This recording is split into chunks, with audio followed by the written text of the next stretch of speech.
The fleet reached the edge of the Thalza home system. The sky was full of stars, but all eyes were on the red world ahead. It was the heart of the Thalza, their first city, their seat of power, their last hope. General Marcus Clay stood at the front of the command ship. His voice came through every speaker. This is the final strike. We did not start this war, but we will finish it. No fear, no mercy. The ships moved into position. They formed rows, circles, and lines, ready to attack from all sides. Earth's best pilots and soldiers were here. They were tired, but ready. Captain Jason Holt led the first wave. His ship flew fast, heading straight for the shield around the planet. Nora Blake had found the weak point, and now it was time to use it. "Follow my lead," Jason said. "Go in fast, hit hard, and don't stop." The human ships broke through the shield. The battle started with fire and thunder. Explosions lit the dark. Enemy ships rose to meet them, but they were too slow. Earth's weapons hit first. One by one, the Thalza ships fell. Lauren Diaz led the second wave. She took her team straight into the sky above the capital. Her ship opened fire, tearing through towers and turrets. She landed on a wide platform and led her troops inside. The Thalza guards fought hard, but the humans were stronger. They moved like wind and struck like stone. Room by room, they cleared the base. Back in space, Marcus Clay gave the order to begin the ground assault. Dropships flew down through fire. Thousands of soldiers landed on the red dirt. They ran toward the cities, their boots shaking the ground. The Thalza leaders sent a message to Earth. "We surrender. Please stop. We cannot fight anymore." But it was too late. Helen Brooks stood in the Earth Council chamber. Her face was cold. "You had your chance. You chose war. Now you live with the end." The final push began. Jason took his ship over the last stronghold. Lauren led her team through the streets. Nora sent code that shut down the enemy's power. The city fell. The war was over. Thalza ships stopped flying. Their soldiers dropped their weapons. Their people hid in fear. Earth had won. Marcus Clay walked through the ruined halls of the Thalza palace. He saw broken glass, burned walls, and faces full of fear. He stood in the main hall and looked at the flag of the enemy. He stepped on it and raised the Earth flag. "It is done," he said. The message was sent across the galaxy. The war was over. The Thalza had fallen. Earth was now the strongest power. In the stars, on Earth, people cheered. Lights filled the sky. Bells rang. Families cried with joy. The long war had ended, but peace did not feel simple. Nora Blake sat alone, looking out a window. She had helped end the war, but she had also seen what it cost. "We are safe now," she whispered, "but what have we become?" Lauren Diaz returned to Earth. She walked through a park where children played. One girl looked up and smiled. "Are you the Iron Widow?" the girl asked. Lauren nodded. "You're scary," the girl said. Lauren did not smile. She looked at the sky. Jason Holt stayed in space. He took his ship to the edge of known space. He watched new stars. He kept his weapons ready. "There's always someone watching," he said. "We stay ready." Helen Brooks called a meeting of the Galactic Accord. Old enemies and new allies came. They sat in a wide room, quiet and still. Helen stood and spoke. "We are not conquerors. We are survivors. But we will never bow again. Remember that." The other racers nodded. No one argued. No one dared. In time, new treaties were signed, trade grew, science spread, Earth helped rebuild what it had destroyed. But the fear remained. Children on alien worlds were told stories about humans, stories of ships that flew without sound, stories of cities that vanished in fire, stories of eyes that showed no pity, and the name of Earth was whispered in fear. Marcus Clay stood on a quiet hill, looking at the stars. "We did what we had to do," he said. "They came to destroy us. We made sure they failed." He closed his eyes. He saw the faces of the lost. He heard the cries of victory.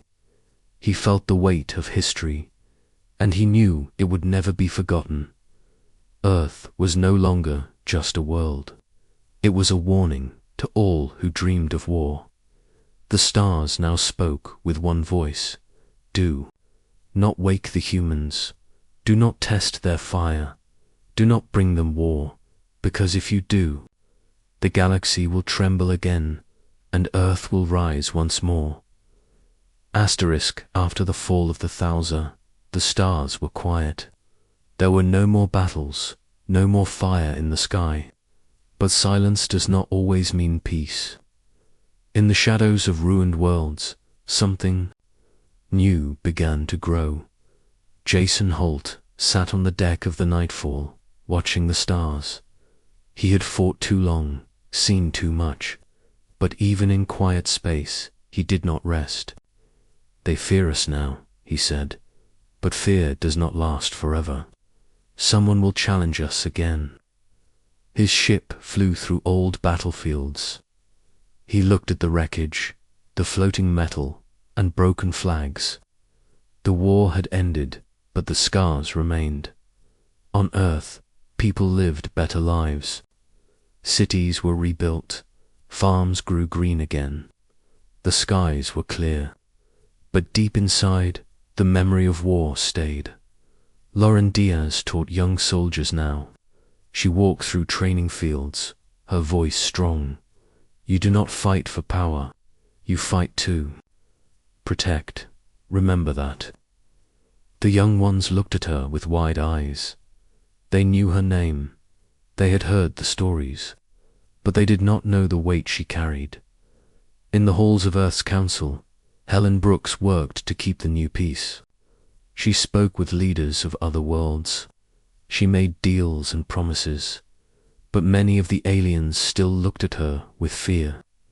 "We want peace," she told them, "but we will not be weak." Nora Blake now led the science team. She studied new stars, new planets, and strange signals from the edge of space. One signal kept returning. It was soft and broken, but clear. "Help us," it said. "They are coming." Nora showed it to Helen. "It could be a trick," Helen said. "Or a warning," Nora replied. The council debated for days. Some said Earth should stay quiet. Others said Earth must go see. In the end, they chose to act. A team was formed. Jason, Lauren, and Nora joined again. They had led Earth through war. Now, they would lead it through the unknown. Their ship, the Horizon, flew beyond known space. It passed stars that had no names, worlds that had no light. The signal grew stronger. One day they found a planet. It was cold and cracked, with black mountains and red skies. A base sat on the surface. It was not Thouser, it was older, and it was dead. Inside they found signs of battle, walls broken, doors melted, machines destroyed. "Whatever was here, it fought something worse than us," Jason said. Nora studied the data. Her eyes went wide. "This is not a war we know," she said. "This is something new." They found a recording. A voice spoke in fear. "We tried to stop them. They come from the dark between stars. They do not speak. They do not stop. They eat light." Jason looked at the stars. So the real enemy was never the Thouser, he said. It was something else, something deeper. They sent the data back to Earth. Helen listened. Marcus Clay came out of retirement. He looked older, but his voice was still strong. Prepare the fleet, he said.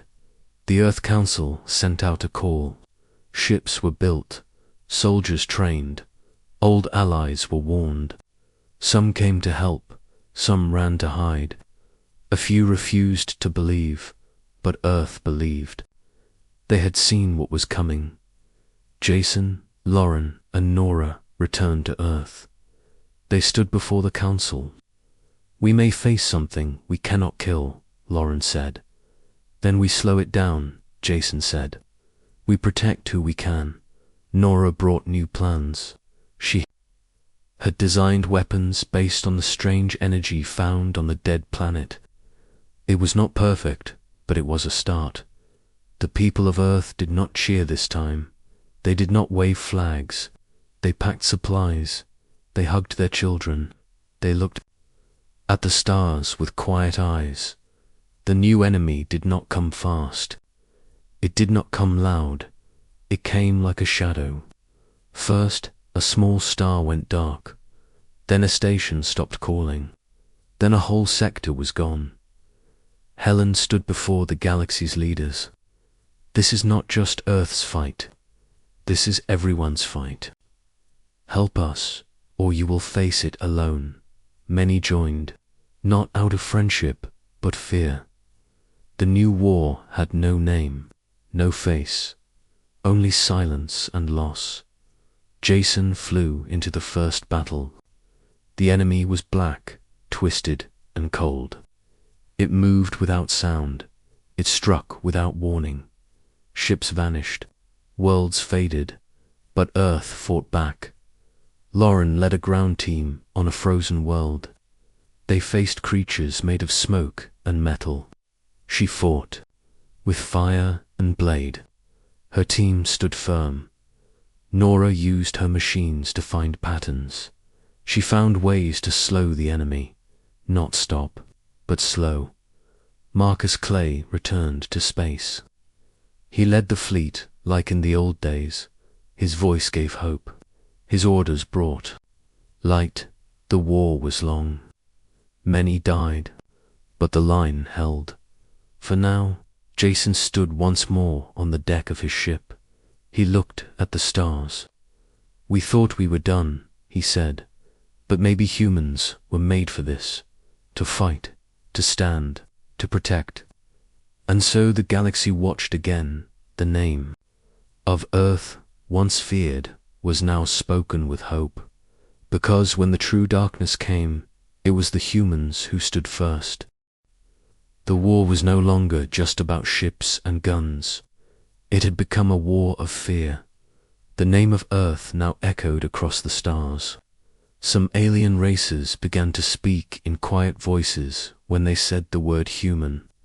Others looked to the sky with worry, waiting for the sound of human engines. In the dark corners of space, old alliances began to shake. The Thouser had ruled many planets through fear and power, but now they looked weak. They had lost too many battles. Their leaders argued among themselves.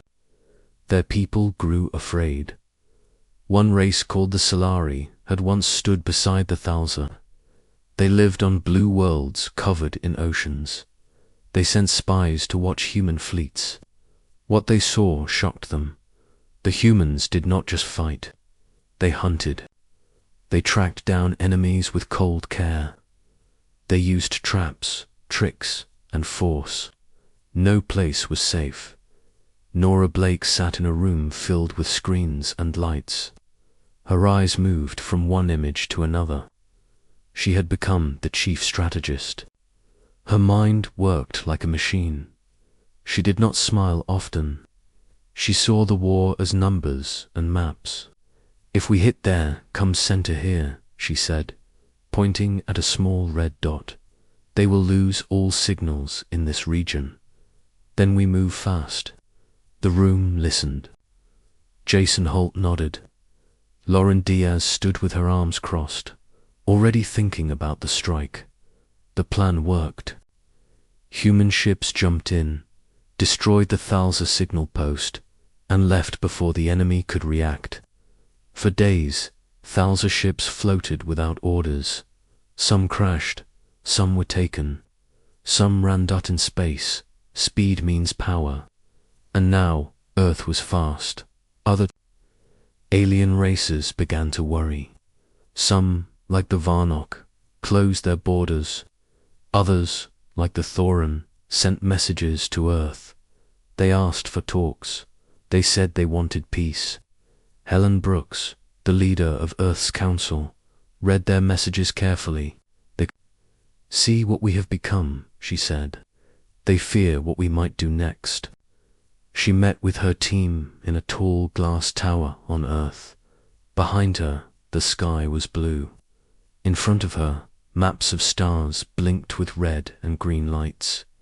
We will speak to them, but we will not stop. We will not rest, not until the Thalza fall. And so Earth began to win with both weapons and words. Some alien groups joined Earth. They shared maps, bases, and tech. Others simply stayed silent, hoping not to be noticed. In the cold belt near the edge of Thalza space, Jason Holt led a new mission. A secret station had been found there. It held data about a weapon that could destroy planets. Jason took his team, flew through dust and ice, and reached the station. What they found was worse than they thought. The station had a device made to send shockwaves through a planet's core. If used, it would tear the world apart. Jason called back to Earth. They planned to use this on us. They wanted to burn Earth. Lauren's face was hard. Then we burn this place first. They set charges. The station blew up in a ball of light. The shockwave lit the dark sky. A warning to any who still thought to test Earth. Back on Earth, the people watched with wide eyes. They saw the news. They heard the stories. They knew their soldiers were far from home, fighting in places they could not even name. But they believed. Children drew pictures of ships. Old men told tales of human courage. Songs were sung in many languages. Earth had found something new. Not just fear, not just fire, but pride. In the halls of the Thalza High Command, fear grew. Some leaders said to keep fighting. Others whispered of peace. One commander said, "We should have never gone to Earth. We woke something we cannot stop." But it was too late. The war had changed. Now, it was not just between two sides. It was a storm that spread across the galaxy. Ships vanished. Bases went dark. Human scouts flew deep into enemy space. They watched. They learned. They waited. Nora Blake sat in her lab, eyes fixed on a new kind of map. It showed paths no one had used before, hidden lanes, empty stars. "They think we follow old routes," she said. "Let's go where they don't expect." The next missions hit targets deep in Thalza space, places they thought were safe, places they never even guarded. Jason led a strike on a fuel world. Lauren took a team into a data vault. Both came back with wins. Both left fear behind them. Even the Thalza people began to question the war. Some ran, some gave up, some begged for peace. But Earth did not stop. Marcus Clay watched from orbit. His ship floated above a small moon. On the surface, ruins burned. He spoke to his officers. They will remember this moon, not because of what was here, but because of what we did. He turned to the stars. They will remember all of it. The galaxy had once looked at Earth as small. Now it looked at Earth and saw fire, and the fire only grew. The war had changed. It was no longer about defense. It was now about revenge. Earth had lost too many lives, too many homes, and too many good people. The time for waiting had ended. Now Earth struck back with all its strength.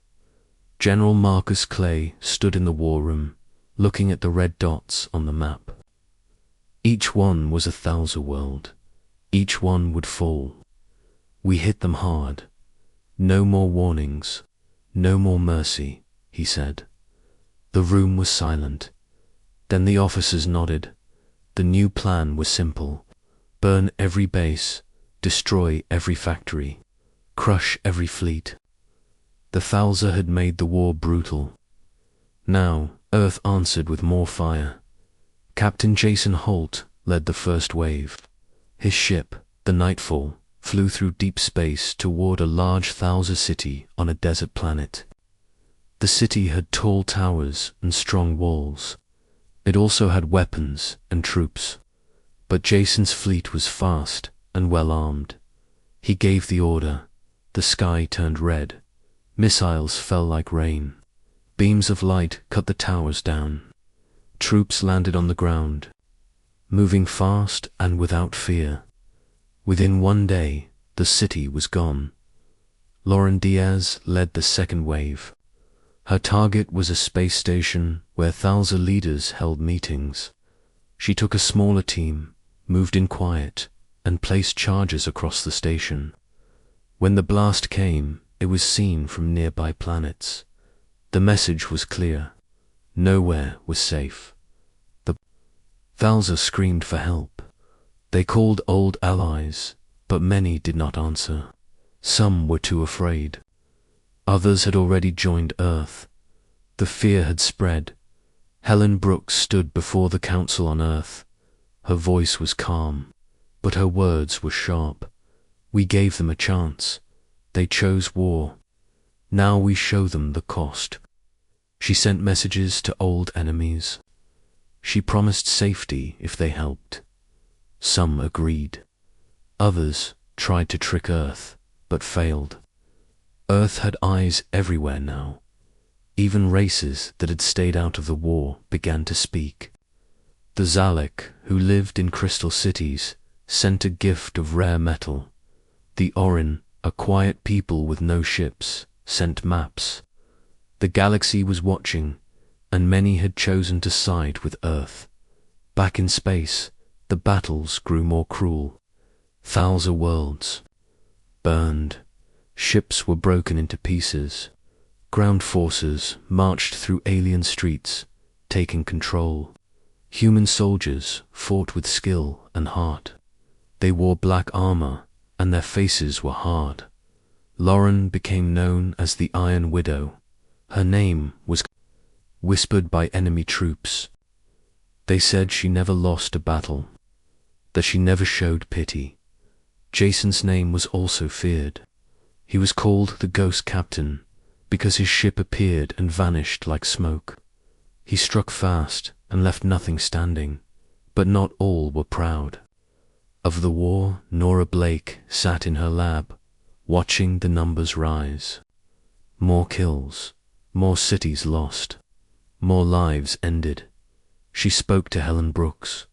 We win, but at what cost? Helen looked at her, eyes steady. At the cost of peace. At the cost of never being attacked again.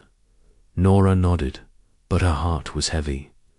The war had made Earth strong, but it had also made Earth feared. Children on alien worlds cried when they saw human ships. Some called them monsters, others called them gods. All knew the name Earth.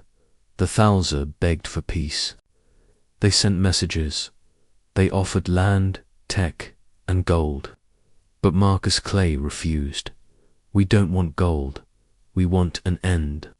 A true end. One by one, the Thouser worlds fell. Their home system was now close. The heart of their power. The place where it all began. Earth prepared for the final strike. Troops gathered. Ships were fueled. Weapons were loaded. Songs were played on every station. Songs of victory. Songs of fire. People on Earth watched the sky. They knew the end was near. They hoped it would be fast. They feared it would be long. Jason stood on the deck of his ship. He looked out at the stars. "They will remember this day," he said. Lauren checked her gear. She cleaned her blade. She closed her eyes. No more running. No more fear. Nora sent out one last scan. She had found a weak point in the Thalza defense, a small path through their shield. She marked it. This is the way in. This is how we end. The fleet moved. 1,000 ships flew together. Their engines burned like suns. Their weapons were ready. And at the front, flying fast and true, was Earth. The galaxy watched in silence, some with fear, some with hope, and the war, brutal and long, moved toward its final fire. The sky above Earth was calm, but space was not. Far beyond the clouds, high above the orbiting satellites, a strange ship entered the system. It was large, smooth, and silver. It looked like nothing humans had ever built. It did not come in peace, even though it moved without firing. The ship belonged to the Thalza, an old alien confederation that ruled many stars. They believed Earth was weak and backward. To them, humans were just a small and unimportant race. The Thalza had met other alien races before, and they had all surrendered without much trouble. They thought Earth would do the same, but they were wrong. General Marcus Clay stood in the command room of the Earth Defense Station, watching the strange ship on the screen. His face was hard, and his voice calm as he spoke to his team. "Tell them to leave. We will not bow to anyone." The message was sent. The Thalza ship replied, but not with words. It sent a simple signal telling Earth to surrender or be destroyed. Marcus looked at the screen and gave the order, "Fire." A flash of light crossed space, and the alien ship exploded. Pieces of metal floated in silence. The galaxy's first real contact with humans ended with fire. On Earth, Helen Brooks, leader of the United Earth Council, stood before the cameras. She wore a plain suit and spoke clearly. "They came to make us kneel. We made our choice. We will not surrender. We will stand." The people cheered, but deep inside, many were afraid. They knew this was not the end. It was only the beginning. Back in space, engineers and scientists worked fast. The pieces of the alien ship were collected and studied. The technology was advanced. Earth had never seen engines like those, or weapons that used raw energy in that way. Within weeks, scientists had copied parts of the design. Human ships were upgraded. Weapons were improved. A new kind of drive was tested, one that allowed travel faster than light. The war had begun, but Earth was not afraid. In a military base on Mars, Captain Jason Holt walked through the training yard. Young soldiers saluted him. He nodded back. Jason was known for his cool head in battle and his sharp thinking. He had seen many fights on Earth during the Unification Wars, and now he would lead in space. "We're not just fighting for land now," he said to his second-in-command, Lauren Diaz. "We're fighting for our right to exist." Lauren nodded. She had dark hair tied back tight and eyes that never missed a thing. "They think we're weak. Let's show them they're wrong." Ships were built at record speed. Troops were trained. Drones, weapons, and armor rolled out of factories. Earth became a machine of war. The first real battle happened near Jupiter. A fleet of Thalza warships came through a wormhole and attacked a small human research station. The people there died, but they sent a warning before the end. Human. Ships arrived soon after. Jason Holt was among them. The Thalza commander sent a message. It was filled with pride and insults. Jason didn't answer. Instead, he led his ships in a fast and brutal strike. Lasers burned through metal. Missiles tore holes in hulls. The Thalza were not ready for the rage of mankind. The battle was short. When it ended, the human fleet stood strong. The alien ships floated in ruins. The message spread through the stars. Earth fights back, on the other side of the galaxy. Thalza leaders gathered in a cold hall of stone and glass. They could not understand how a new race had hurt them so badly. They called Earth a problem, a mistake, a danger. They promised to crush it, but Earth was already moving faster. Nora Blake, a young science officer, sat in a lab deep under the Andes Mountains. She had unlocked the secret to Thalza shields. She worked day and night to make Earth's ships even stronger. Her eyes were tired, but her mind was sharp. They gave us the tools to beat them, she said. They just didn't know it. General Marcus Clay stood before a group of world leaders. He showed maps of space, plans for defense, and routes for attack. We will not wait for them to come to us, he said. We take the war to them. The leaders agreed, and so the Earth fleet moved out. Through jump gates and warp tunnels, they went beyond the solar system. They struck back, not just to fight, but to send a message. The stars would remember the day Earth rose. People across the planet watched the news. They saw images of their soldiers in strange worlds, of alien ships burning, of victories that seemed impossible. They also saw loss. Many brave men and women did not return, but their names were spoken with pride.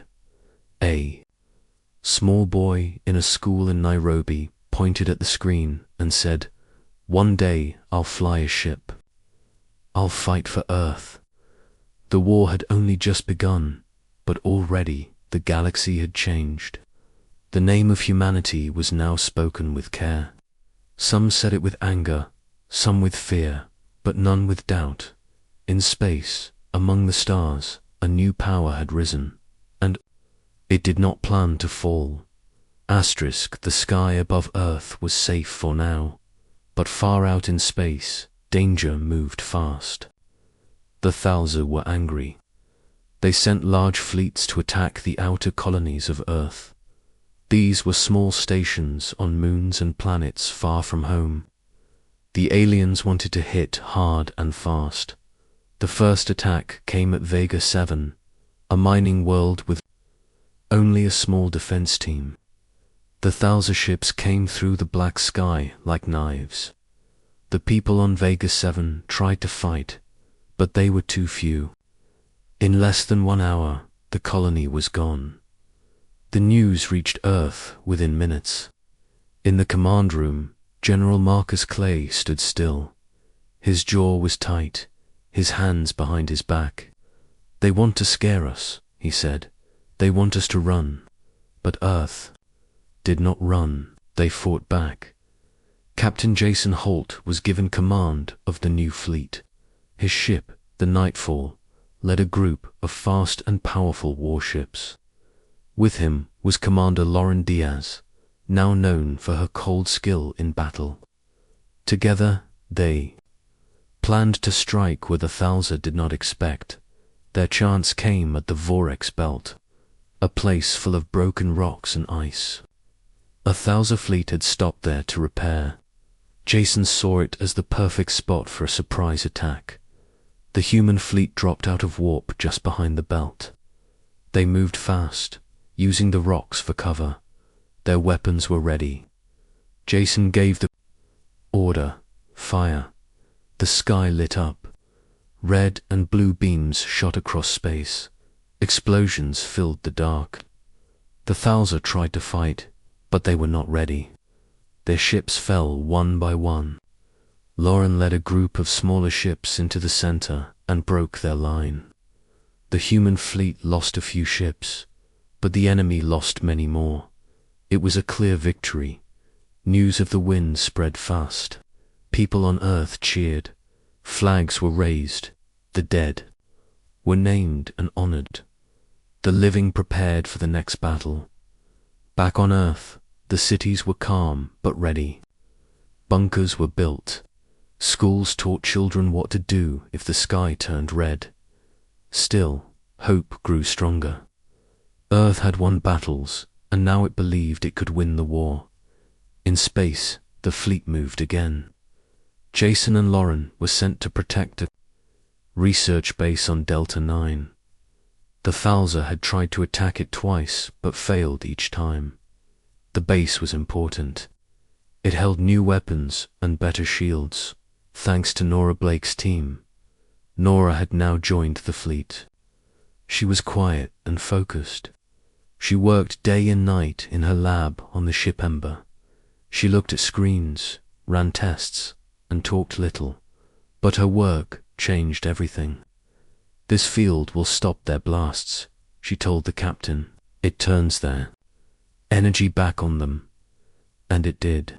The next time the Thalza came, they found their own weapons hitting them back. It broke their lines and shook their minds. As human weapons grew stronger, their tactics grew sharper. They no longer waited for the Thalza to attack. They found weak points. They struck fast. They hit supply lines, fuel depots, and shipyards. Jason's fleet moved like a storm. Lauren's team cut deep into enemy space. At the same time, Marcus Clay ordered the defense of Earth. Satellites were armed. Orbit bases were loaded. Earth became a strong shield. No alien ship would pass without a fight. The Thalza began to worry. They sent more ships, but lost more battles. They tried to hide their plans, but humans broke their codes. They sent spies, but none came back. One night, deep in space, a strange signal was found. It came from a Thalza base hidden in a dark cloud. The base had a weapon, one that could destroy a sun. Jason, Lauren, and Nora were sent to stop it. They flew through storms, past traps, and into fire. The battle was hard. Jason's ship took hits. Lauren's team lost 2 fighters. Nora had to run her shield from a damaged lab, but they won. The weapon was destroyed. The base was gone, and the sun was safe. The mission cost lives, but it saved billions. Earth sent messages of thanks. Statues were built. Songs were written. The war was not over, but the galaxy now saw Earth as something new. Not just a planet, not just a race, but a storm that could not be stopped. Back in his command room, Marcus Clay looked at the stars on the screen. Each one was a place where the fight still waited. "They thought we would fall," he said. "Now they see we rise." The fleet moved again. More ships, more soldiers, more fire. In every corner of the galaxy, the name of Earth was spoken with fear, and the war burned on.